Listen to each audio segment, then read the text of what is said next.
What's going on, everybody? Hope your Christmas was good, and I hope you having a very good, productive week and close to the new year. And I hope your new year is good. But we are here with another reaction to Mr. Ballen's, and this time this video, which he says is a Christmas special, is "The Devil Doesn't Take a Holiday." Doesn't take holidays. So we're going to see, because it's a 19-minute video, so we're going to get straight into it. But, yeah, just wanted to say one thing. I got to thank everyone who watched my last reaction, because that reaction had got, you know, for me, a small-time YouTuber, I take joy in seeing that 800-plus people view that video. So I thank you. And, I thank you for enjoying my reaction to it, and that's why I'm doing this one, because you guys enjoy that so much. We're gonna do another reaction, and I know I got a little bit of backlash, a little bit of flack for it, but you know what? This is my thing. I do reactions. I do gameplays. I do reviews. This is what I like to do, and I just want to share it with you. So with that being said, let's do it. Yep. I almost pushed the wrong thing. There we go. Today's Christmas-themed story is a stark reminder that there are truly dangerous and unstable people who walk among us. But before we get into that story, he ain't never if lied, you're a fan too. of the strange, dark, and mysterious, There are some messed up people who walk your streets. To the right place, because that's all we do. My streets, we upload everybody's once a week. So if that's of interest to you, please invite the like button to go fishing with you. But when you're out on the water and the like button asks you, what are we using for bait? Say nothing and just stick your hook into the like button and cast them out into the water. Also, please subscribe to our channel and turn on all notifications so you don't miss any of our weekly uploads. Okay, let's get into today's story.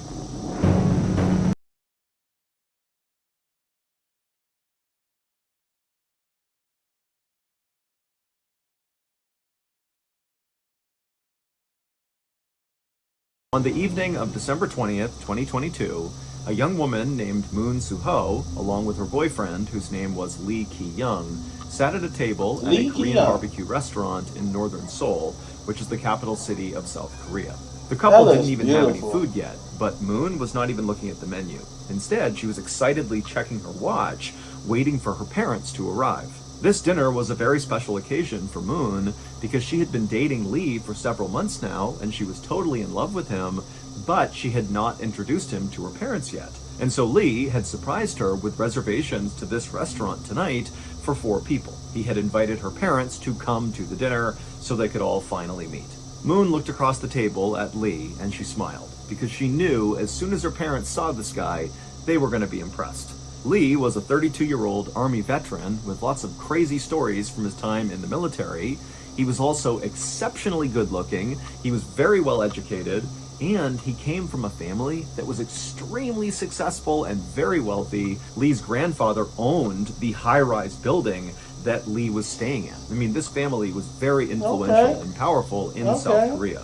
But Lee was not full of himself. He was very humble, he was kind and polite, and he had a total soft spot for little animals. He had adopted a dog and 3 cats and adored them. I mean, this was a guy who was kind of like the total package that any parent would be psyched that their daughter was dating. After Moon and Lee had been sitting at this table for about 15 minutes, Moon looked up and she saw her parents finally coming in the door. And so Moon, she stood up and she waved to her parents and flagged them over to the table. And so they came over, they said hi to Lee. And right away, Lee, he picked up the menu and he ordered all these very expensive drinks and all the expensive meats on the menu. And then before long, Lee was chatting with Moon's father about his military service. And then Lee was talking to Moon's mother and showing her pictures of his dog and his 3 cats. And Moon, she was just sitting back, enjoying watching this, because she could see from her parents' facial expressions that they seemed to really like Lee too. And so this night was going as good as it could have. Moon and Lee and Moon's parents stayed at this restaurant for at least 2 hours, just enjoying each other's company and throwing back a lot of drinks and eating expensive food. And by the end of the night, when the parents got up to leave, they were like hugging Lee and slapping him on the back and telling him how great he was. And Lee was doing the same thing to the parents. It was like really they had hit it off. But after Moon's parents were gone, Moon and Lee, they left the restaurant too, and they began walking across the street towards the parking garage where Lee had parked. And right away, Moon could tell Lee was actually pretty drunk. She had not noticed it in the restaurant, but now she could see Lee was kind of stumbling a little bit. But Moon wasn't upset about this. If anything, she just thought, wow, he was so composed talking to my parents in there, despite obviously being drunk. He had just managed to mask it really, really well. But despite how impressed she was with her boyfriend, Moon didn't want Lee to drive them home. It seemed like that would be really unsafe to do because, again, obviously he is drunk. And so when Lee and Moon made it to Lee's car, Moon kind of gently told Lee, hey, why don't we leave your car here and just call a taxi and they can take us home safely. But when she said this, Lee took it as if Moon was criticizing him for being too drunk. And he felt really offended because in his mind, he had just put on this great date and made this great first impression on Moon's parents, and here she is kind of nagging him. And so Lee just kind of blew his lid, and the couple got in this horrible yelling fight in the parking garage, which ended with Lee telling Moon that their relationship was now over, and then Lee turned around and stormed off to hail a cab by himself. And after he was gone, Moon just stood there next to Lee's car being totally shocked at what had just happened. And then kind of in a daze, she went and hailed a cab herself and went home. And then she just laid in bed and cried until she went to sleep. But Moon was not heartbroken for long because the next morning when Moon woke up, she heard a knock on the front door, and when she opened it up, there was a delivery guy with this huge, beautiful bouquet of roses for Moon. And so Moon took these roses and quickly found a card attached to the roses. She opened it up and there was a letter from Lee saying, please accept these roses as a part of my apology. Last night didn't go so well. I'm really sorry. Please come to dinner with me tonight. Moon was so relieved to get this apology letter that she called Lee right away and said, you know what, I do forgive you. It's all water under the bridge. My parents, they loved you and they have no idea about that fight we had. So let's just put it behind us and just continue being boyfriend and girlfriend. And at this point, it was Lee's turn to be totally relieved because he didn't know if Moon would want him back. But they were back together, and that night they went out for a fancy dinner together, and then also Lee had booked a very fancy hotel room that night for them to stay in. And this is really how their relationship went for the next couple of days. Basically, Lee would take Moon out shopping anywhere she wanted to go. They went to all the best restaurants and stayed in the best hotels. To Moon, it was obvious that Lee was really just continuing to shower her with gifts and praise and all these fun things to still try to make up for that big fight they got into, even though Moon really had forgiven him. And at some point, after several days of being treated like a princess by Lee, Moon finally told Lee, stop buying me stuff, it's fine, I totally forgive you, everything is good. But Lee insisted that he be allowed to continue to spoil her. After all, it was the Christmas season, and she deserved to be spoiled around Christmas. So in South Korea, Christmas is celebrated a bit differently than it is in Western countries like America.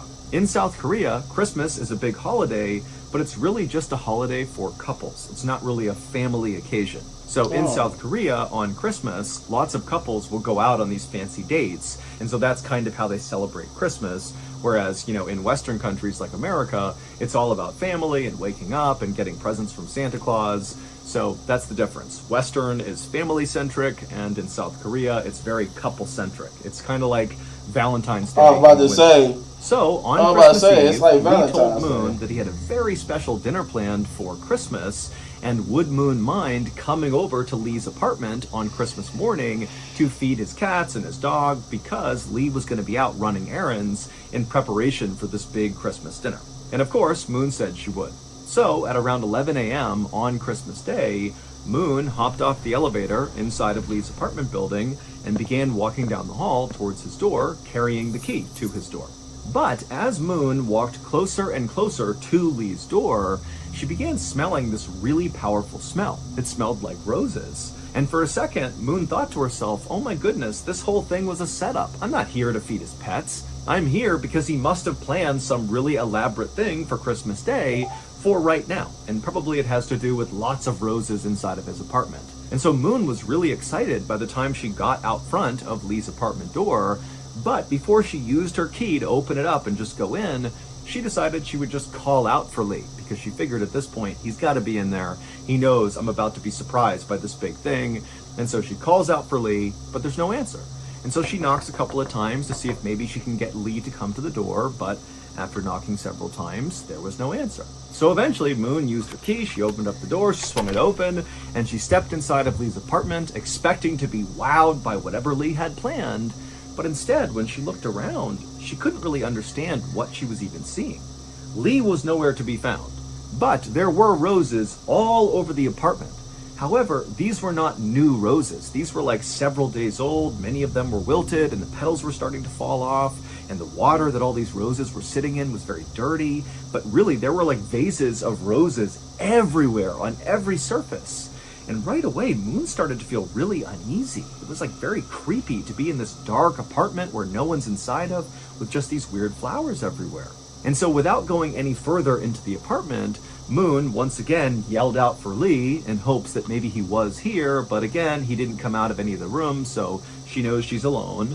And so she called Lee on his phone to try to get an explanation for what she was looking at. But Lee didn't answer his phone. By this point, Lee's 3 cats were circling around Moon's legs because they were eager to be fed, and so Moon kind of stopped thinking about this strange flower situation and looked over at the cats' bowls and saw there was no dry food. They had eaten all of their food. And so Moon began walking over to the bowls when she realized Lee had not told her where he kept the cat food, and so she had no idea where it was. So Moon began opening all the kitchen cabinets, hoping to find this cat food somewhere, but she didn't, and so eventually she left the kitchen and she walked down this hallway inside of the apartment, and she found there was a skinny closet in the hallway that looked like a place where you would store cleaning supplies and vacuums and that sort of thing. So she reached down and tried to open it. But she was able to turn the doorknob, but there was something inside of this closet that was making it really hard to open, like it was stuck on something. Now, again, Moon is kind of looking around this dark, dingy apartment that's filled with all these wilted roses, and she's feeling super uneasy, but she thought, I just want to feed these cats and just get out of here. And so Moon just grabbed that door handle and yanked as hard as she could, and she managed to pop it open. And for a second, Moon just stared at the inside of the closet, having no idea what she was even looking at. And then she started to scream.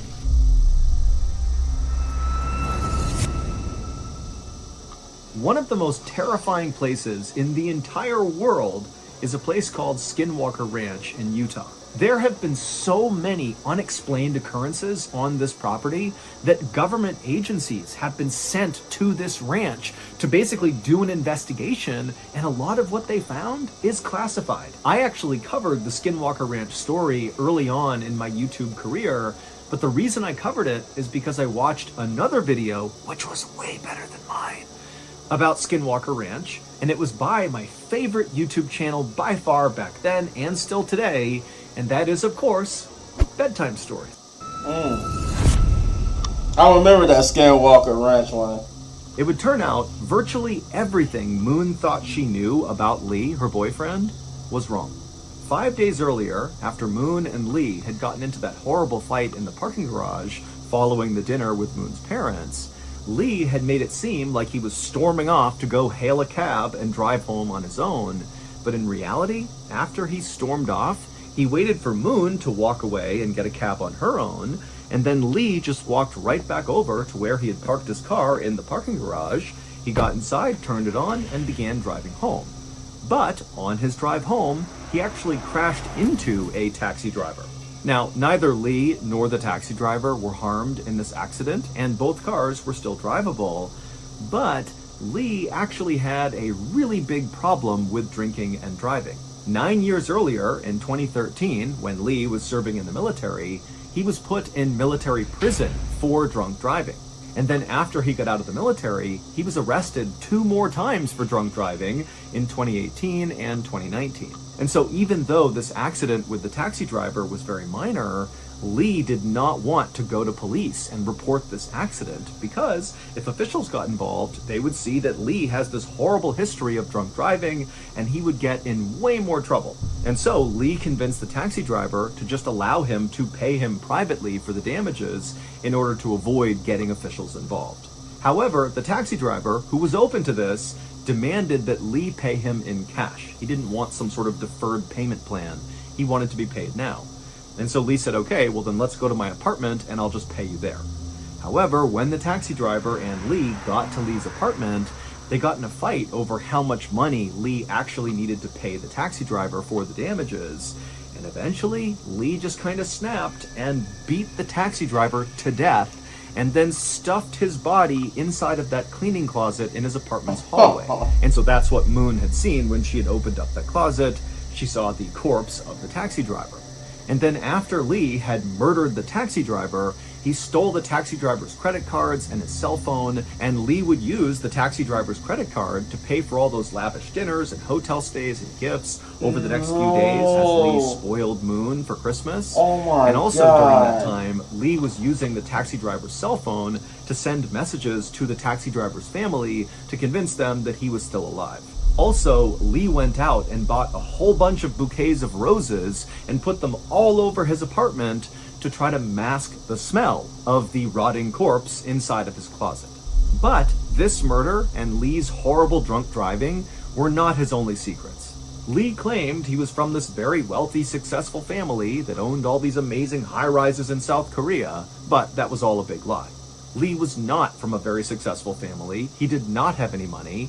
He basically just borrowed money from family and friends and then lied about how he acquired the money, claiming he was this big, successful, wealthy guy. Also, when the police in South Korea began investigating the taxi driver's murder, they discovered that Lee's apartment was not even his. It belonged to his ex-girlfriend, who was a bartender in South Korea who was in her 50s. Also, Lee's beloved 3 cats and dog that he talked about all the time, about how much he loved them and cared for them, well, those weren't his either. Those were his ex-girlfriend's. And as police continued their investigation into the murder of this taxi driver, they would eventually find traces of Lee's ex-girlfriend's blood inside of Lee's apartment, so his ex-girlfriend's apartment. And they would discover that Lee had murdered his ex-girlfriend, stolen her apartment, stolen her pets, and even took her cell phone, and to this day have been sending messages to her family to try to convince them that she was still alive, even though nobody had seen her and had no idea what was going on with her. Lee was ultimately arrested for 2 counts of murder, and he would quickly admit that he did kill the taxi driver and his ex-girlfriend. However, by this point, police had located the cell phone of a missing woman amongst Lee's things, and so they became very suspicious that he might have had something to do with this 3rd woman's disappearance. However, to this day, Lee has denied having anything to do with this missing woman, and they still have no idea what happened to her, and so that case is kind of on hold. Despite how totally crazy this whole story sounds, the craziest part actually happened after Lee was arrested.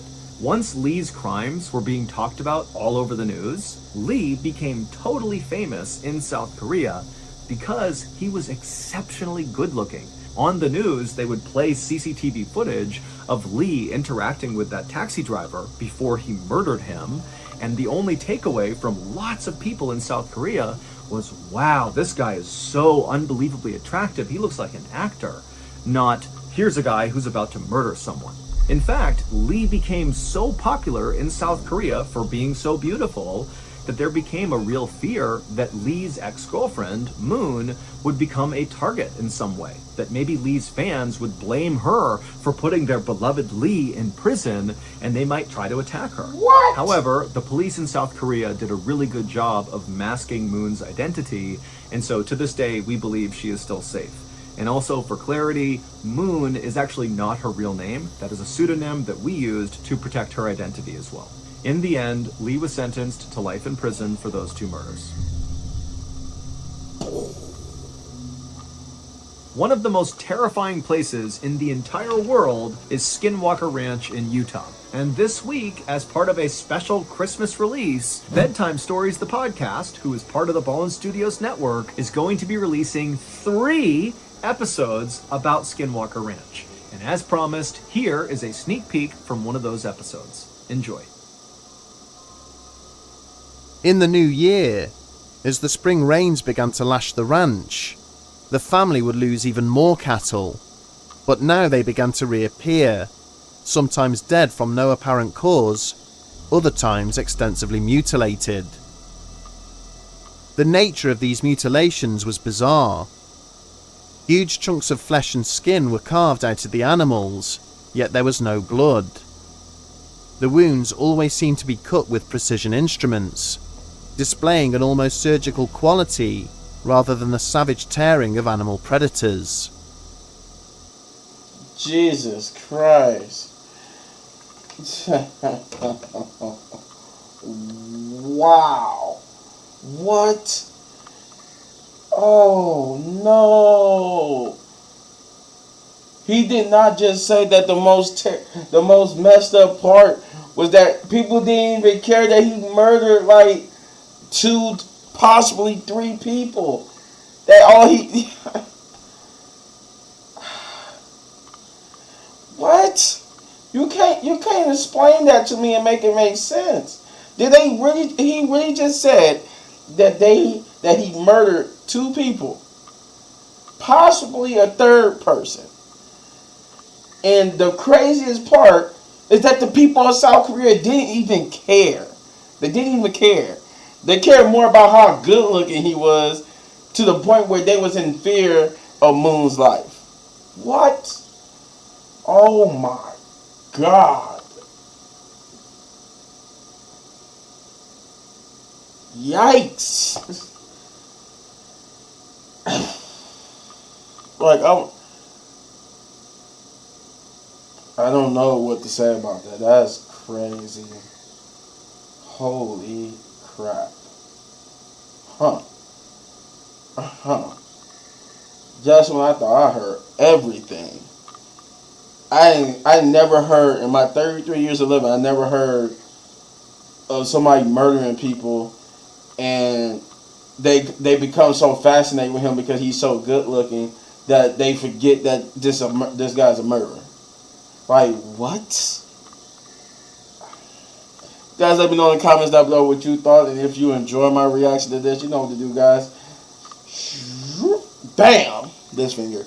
For all of my season 3 reactions. And if you enjoy the video so much you want to support the channel, please hit those buttons. Hit that like, subscribe, share, hit that notification button, because when you do, it helps the channel just this much more.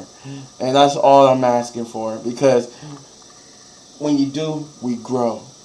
And we have grown slowly but surely.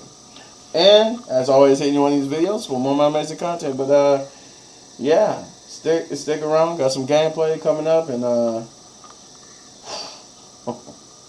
holy shit. Peace.